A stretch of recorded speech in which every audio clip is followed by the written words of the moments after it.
বাবা মানেই নিশ্চিন্ত নির্ভরতা, পরম আশ্রয়। বাবা যেন বটবৃক্ষ, সবুজ ছায়া, অবারিত আকাশ।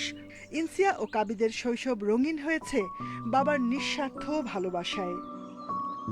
আমার বাবা আমাকে সব কাজে সাহায্য করে, স্কুলে নিয়ে যায়, আমাকে অনেক আদর করে, আমাকে পড়ায় হেল্প করে। বাবা আমাকে অনেক ভালোবাসে, আমাকে গিফট কিনে দেয়, আমাকে স্কুলে নিয়ে যায়। দীর্ঘদিন পর্যন্ত বাবারা কঠিন ব্যক্তিত্বের খোলসে নিজেকে আটকে রাখলেও বর্তমান প্রজন্মের বাবারা অনেকটাই পাল্টেছেন সেই অবস্থান।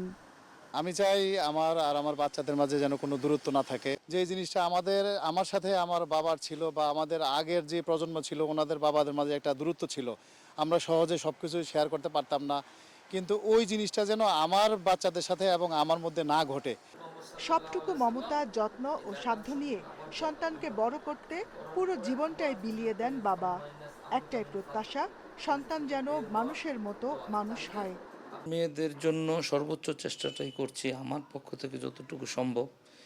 আমি চাই আমার মেয়েরা মর্যাদার সাথে সম্মান নিয়ে মাথা উঁচু করে এই রাষ্ট্রে একটা ভালো অবস্থান তৈরি করুক। ছোট মেয়ে উর্বশীকে নিয়েই সাইদুজ্জামানের সংসার। বড় মেয়ে আরশি বিদেশে পড়তে গেছে। স্ত্রী শিলা মোস্তফা যখন ক্যান্সারে মারা যান, তখন ছোট দুই মেয়েকে নিয়ে অথই সাগরে পড়েন সাইদুজ্জামান। বাচ্চাদের মা যখন মারা যান 2012 সালে, তখন আমার ছোট মেয়ের বয়স মাত্র 6 বছর, বড় মেয়ের বয়স 10 বছর। একটা মেন্টাল একটা খুব স্ট্রেস ছিল, বাট আমার কাছে মনে হয় যে আলহামদুলিল্লাহ যে আমি আমার বাচ্চাদের নিয়ে এই জার্নিটা করতে পেরেছি। বাবা বুঝতে দেয়নি যে বাবা কষ্ট করেছে আমাদের জন্য, যেটা আমরা আর কি এখন বড় হয়ে বুঝেছি, কিন্তু তা সেটা বাবা নিজে আমাদের জীবনেও বুঝতে দেয়নি। সন্তানের প্রতি বাবার ভালোবাসা চিরকালের। নিজের সর্বস্ব দিয়ে সন্তানকে আগলে রাখেন বাবা।